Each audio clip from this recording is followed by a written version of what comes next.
Morning guys, here to talk to you about how to turn in part 8 that you just did in your video. Excuse me, get rid of this real quick. So this is probably where you left off. This is our isometric view. And in his tutorial, I think he might have missed a couple of things in terms of dimensioning the drawing. And so what I want to do is, normally we've been doing this and bringing up the properties and looking at them over here. I'm not worried about that this time. So I'm not going to look at that to grade this one. What I do want to do though is I want to see this origin point.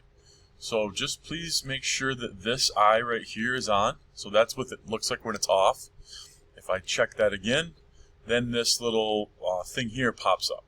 Okay, and then what we're going to do is go down here to orbit, and then I can click and drag and move this around. The other way to do that is I can just hold down Shift on my keyboard and press the middle mouse button, the scroll wheel, and orbit it around that way.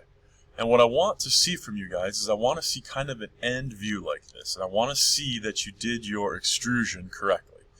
So when I'm looking at this view, I'm seeing the origin in the middle of the part, and that's what I want for this drawing. So as soon as you get it oriented, orbited, similar to what you see on the screen right now, you can go ahead and take a screenshot of this and turn it in. So I'll do that now. We want to get the whole thing, but we do not need to have properties showing for this video. And then once you get this screenshot, you are good to submit that.